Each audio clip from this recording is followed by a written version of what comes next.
दोस्तों, welcome to success career. आपके अपने चैनल में बहुत बहुत स्वागत है। जैसा कि आप थंबनेल देख रहे हैं, आप जा रहे हैं इंजन ऑपरेशन के बारे में पढ़ने। इंजन प्रक्रिया कितने प्रकार की होती है? तो दो प्रकार की होती है, हमारा इंटरनल कंबस्शन इंजन और एक्सटर्नल कंबस्शन इंजन। और इसे हिंदी में बोले तो अंतर्दहन इंजन और बाह्य दहन इंजन। और इसके डिफरेंस के बारे में हम पढ़ेंगे। तो आइए वीडियो को स्टार्ट करते हैं। सबसे पहले हम जानेंगे कि इंजन होता क्या है। तो इंजन वह यंत्र है जो रासायनिक ऊर्जा को पहले उष्मीय ऊर्जा में बदलता है, फिर ऊष्मा ऊर्जा को यांत्रिक ऊर्जा में बदलता है, जिसमें गति हो, जो किसी कार्य को करने में सहायता करे, इंजन कहलाता है। मौलिक रूप से इंजन दो प्रकार के होते हैं, पहला अंतर्दहन इंजन और दूसरा बाह्य दहन इंजन। अंतर्दहन इंजन को हम इंटरनल कंबस्शन इंजन और बाह्य दहन इंजन को हम एक्सटर्नल कंबस्शन इंजन कहते हैं। तो आइए एक एक के बारे में हम जानकारी लें कि अंतर्दहन इंजन क्या होता है और बाह्य दहन इंजन क्या होता है। तो सबसे पहले हम इंटरनल कंबस्शन इंजन के बारे में पढ़ने जा रहे हैं। यह है इंटरनल कंबस्शन इंजन। सारी क्रियाएं सिलेंडर के अंदर ही होता है। देखिए, इसे हम शॉर्ट में बोले तो आईसी इंजन कहते हैं। आईसी इंजन का full form internal combustion engine होता है। आईसी इंजन वह इंजन है जिसमें ईंधन का दहन सिलेंडर के अंदर होता है।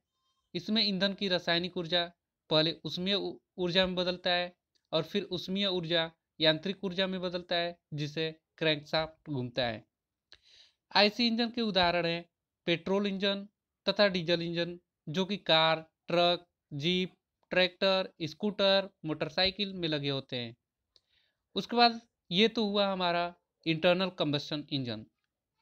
नेक्स्ट पार्ट पे आते हैं तो हमारा एक्सटर्नल कंबस्शन इंजन क्या होता है।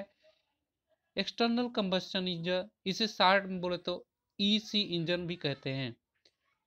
ईसी इंजन वह इंजन होता है जिसमें फ्यूल का दहन सिलेंडर के बाहर होता है। इसमें फ्यूल के दहन से उष्मीय ऊर्जा वाष्प में बदल जाती है, जो कि सिलेंडर के अंदर पिस्टन पर कार्य करती है, फिर उससे क्रैंकशाफ्ट घूमती है। एक्सटर्नल कंबस्शन इंजन का उदाहरण है स्टीम इंजन, जो रेलगाड़ियों में लगे होते थे। इनका प्रयोग टरबाइन में आजकल होने लगा है, यानी कि हम टरबाइन में इसे देख सकते हैं एक्सटर्नल कंबस्शन इंजन को।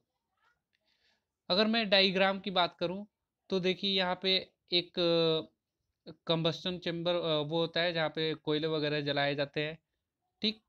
और ये कोयला भरा हुआ है और कोयलों को जलाने पे यहाँ पे वाष्प के लिए पानी भरी होती है।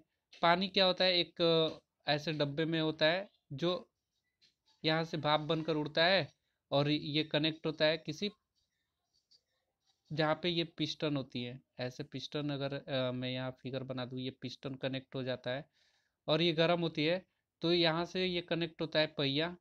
पिस्टन इधर आगे पीछे चलता है वाष्प पे जाके, और यहाँ से अगर मैं बना दूँ धुआं निकलने वाला, तो ऐसे सिस्टम होता था, पिस्टन आगे पीछे होता था। तो आइए अब बात करते हैं इंटरनल कंबस्चन इंजन और एक्सटर्नल कंबस्चन इंजन में डिफरेंट अंतर क्या होता है। तो देखिए, आईसी इंजन तथा ईसी इंजन में अंतर। आईसी का full form internal combustion engine और ईसी का full form external combustion engine में हम अंतर पढ़ने जा रहे हैं। तो देखिए, आईसी इंजन क्या होता है, फ्यूल का दहन सिलेंडर के अंदर होता है, यानी कि इंटरनल कंबस्चन इंजन में, अंतर्दहन इंजन में। और एक्सटर्नल कंबस्चन इंजन में फ्यूल का दहन सिलेंडर के बाहर होता है। गैस का कार्यकारी दाब तथा ताप बहुत अधिक होता है आईसी इंजन के लिए, और इसी इंजन के लिए भाप का कार्यकारी दाब टेम्परेचर कम होता है। तीसरा, आईसी इंजन का सिंगल एक्टिंग होता है और ईसी इंजन सिंगल एक्टिंग तथा डबल एक्टिंग दोनों होते हैं। आईसी इंजन की क्षमता अधिक होती है और ईसी इंजन की दक्षता कम होती है। इसका फ्यूल टैंक छोटा होता है और इसका फ्यूल टैंक बड़ा होता है, यानी कि इसका बॉयलर बहुत बड़ा होता है। आईसी इंजन आसानी से और जल्दी चालू तथा बंद हो जाती हैं, जबकि इंजन चालू करने में अधिक समय लगता है। आईसी इंजन में, आईसी इंजन में होता है, इसमें कंडेंसर की आवश्यकता नहीं होती, और इसी इंजन में एक्सटर्नल कंबस्शन इंजन में कंडेंसर की आवश्यकता पड़ती है। इंजन जो होता है शक्ति कम होती है इंजन की, आईसी इंजन की, और इसी इंजन की शक्ति अधिक होती है। इसलिए रेलगाड़ियों में प्रयोग किए जाते थे, भाप टरबाइनों में प्रयोग किए जाते हैं। इंजन सस्ते और हल्के होते हैं आईसी इंजन के, और एक्सटर्नल कंबस्शन इंजन के इंजन महंगे और भारी होते हैं। यहाँ पे महंगे होगा। ठीक है, तो इतना हमने आज पढ़ा। आज डिफरेंट पढ़ा आईसी इंजन और ईसी इंजन में।